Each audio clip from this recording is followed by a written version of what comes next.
আজি 22 এপ্ৰিল 2024 এইটো অতি ধৰিত্ৰীৰ কাৰণে পৃথিৱীৰ কাৰণে অতি গুৰুত্বপূৰ্ণ দিন আৰু এইটো 1970 চনৰ পৰাই ইয়াক পালন কৰা হৈছে 21 মাৰ্চত প্ৰথম তাৰপিছত 22 এপ্ৰিলৰ পৰা এই দিৱসটো গোটেই বিশ্বতে পালন কৰা হৈছে। আজি ধৰিত্ৰীৰ আটাইতকৈ দুৰ্ভগীয়া দুৰ্দশা এটা অৱস্থা হৈছে।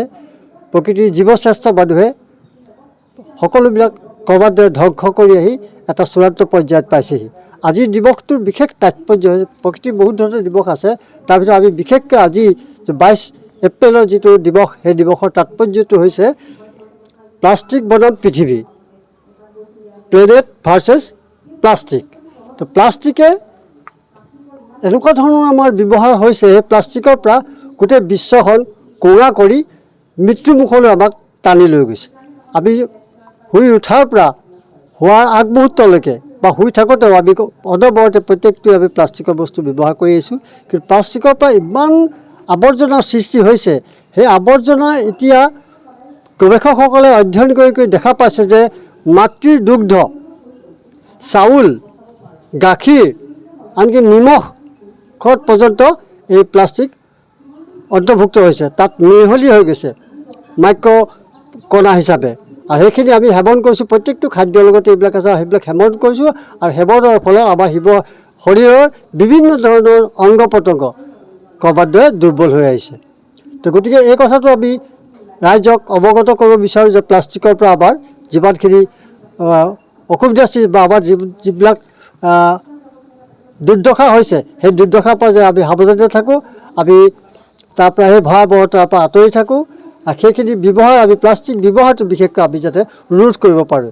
এই প্লাষ্টিক আপুনি মন কৰক, নৈ, হ্ৰদ বা বিভিন্ন ধৰণৰ পানী থকা জলাশয়, সাগৰলৈকে এই প্লাষ্টিকে গোটেইখন চানি ধৰিছে। আৰু সেই তাৰ পৰাই বায়ুমণ্ডলত, মাটিত, পানীতো ইয়াৰ প্লাষ্টিকৰ কণা মিহলি হৈ আছে। আৰু সেইবিলাক আমি বিভিন্ন প্ৰক্ৰিয়াৰে বিভিন্ন উপায়েৰে আমি খাইছোঁ, আৰু এই খোৱাৰ ফলত আমাৰ শৰীৰত প্ৰৱেশ কৰি আমাক ধ্বংস কৰি আহিছে ক্ৰমান্বয়ে। গতিকে সেইবিলাক যাতে আমি ব্যৱহাৰৰ পৰা আঁতৰি থাকোঁ। এতিয়া প্লাষ্টিকৰ ব্যৱহাৰ আমি যদি কমাব পাৰোঁ, যেনেকৈ বজাৰলৈ গ'লে আমাৰ প্লাষ্টিক বেগবিলাকেই দিয়ে, সেই প্লাষ্টিকৰ বেগৰ ঠাইতে আমি কাপোৰৰ বেগ যদি লৈ যাওঁ বা নাৰিকলৰ বনোৱা, মৰাপাটৰ বনোৱা বেগ যদি আমি লৈ পেলাই সেইবিলাক ব্যৱহাৰ কৰোঁ, তেতিয়াহ'লে আমি বহুতখিনি প্লাষ্টিক ৰোধ কৰিব পাৰিম। ঠিক একেধৰণে আটাইতকৈ বেছি আমি ব্যৱহাৰ কৰোঁ পানীৰ বটলবিলাক।